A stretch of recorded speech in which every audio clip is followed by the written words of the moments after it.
Hi guys, Dr. B here. So we're going to continue our discussion, our lectures on acceleration, and right now we're going to look at constant acceleration.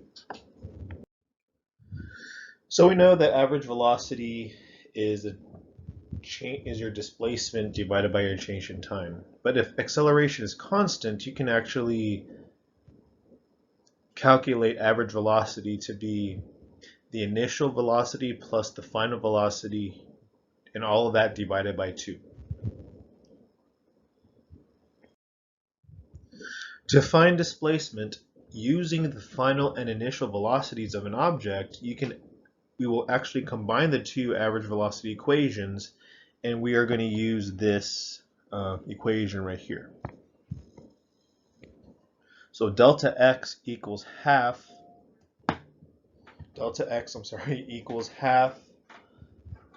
the initial plus final velocity times the change in time, or the time interval.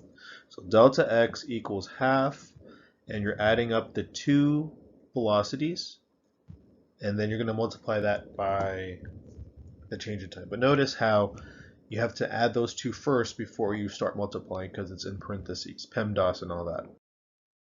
So a racing car reaches a speed of 42 meters per second. So we'll say it's velocity if we're going in the same direction, right? But it then begins a constant negative acceleration.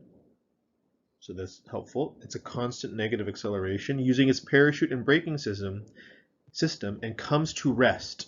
Remember our discussion about that before. 5.5 seconds later.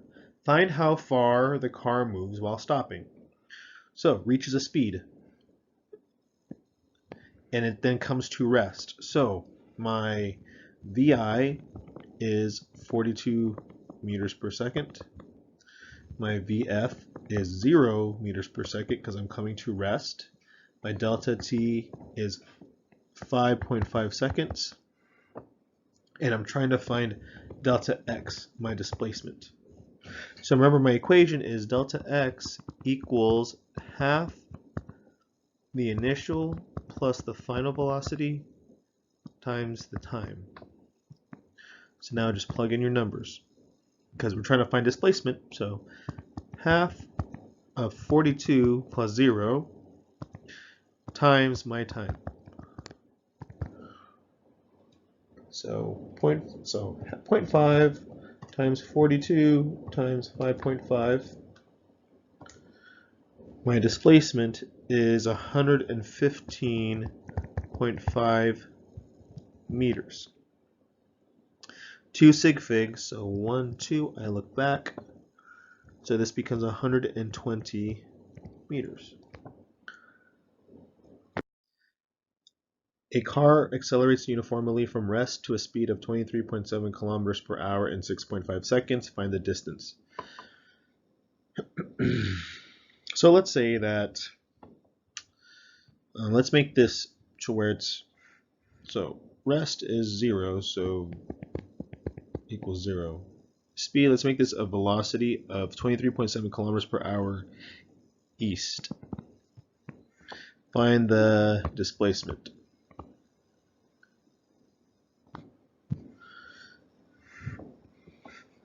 Find the displacement of the car.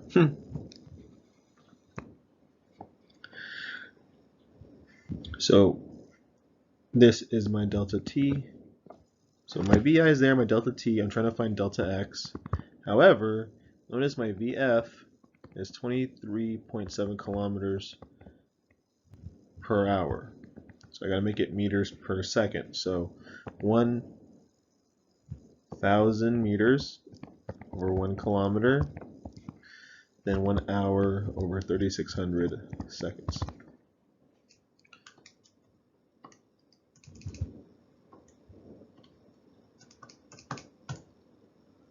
So it is 6.58 meters per second.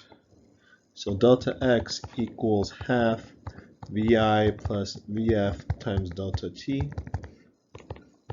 Half, then 0 plus 6.58 times delta t, 6.5. So 0.5 times 6.58 times 6.5.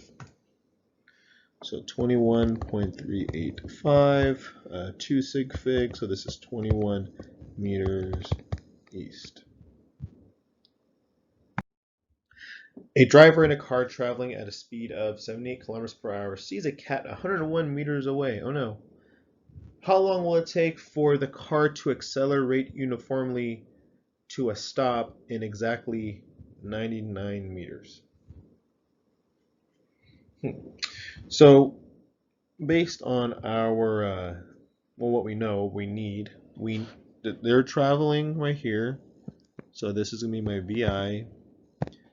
How long will it take to stop? So that means my VF is 0.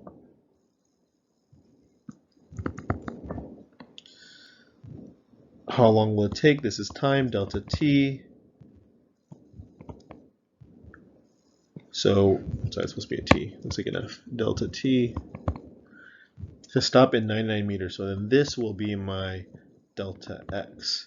We'll ignore that for now. So VI, 78 kilometers per hour to meters per second, because they need to cancel out correctly whenever you do your math. So 1 kilometer, 1,000 meters again. 1 hour, 3,600 seconds on the bottom equals 78 times 1,000 divided by 3,600. So this is 21.667 meters per second. So I'm going to keep this number on my calculator. I'm going to use it when I convert, whenever I do my work. So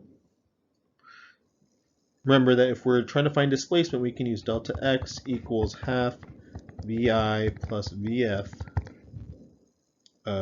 times delta t. I'm trying to find the t. So I got to get this stuff on the other side.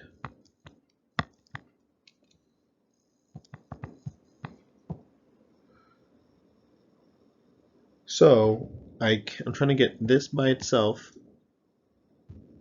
So what I can do actually is multiply both sides by 2, because I will get rid of my 2's right here. And then I can divide by VI plus VF, which will get this on the other side. So I'm left with delta t by itself. So 2 times 99 divided by, luckily my final velocity is 0, so I'm just going to plug in my 21.667 meters per second to find my delta t. So 2 times 99 divided by 21.667 will give me 9.13846 seconds, because now I converted everything, the kilometers per hour, into meters per second, so it cancels out okay. So 2 sig figs, so it's going to be 9.1 seconds.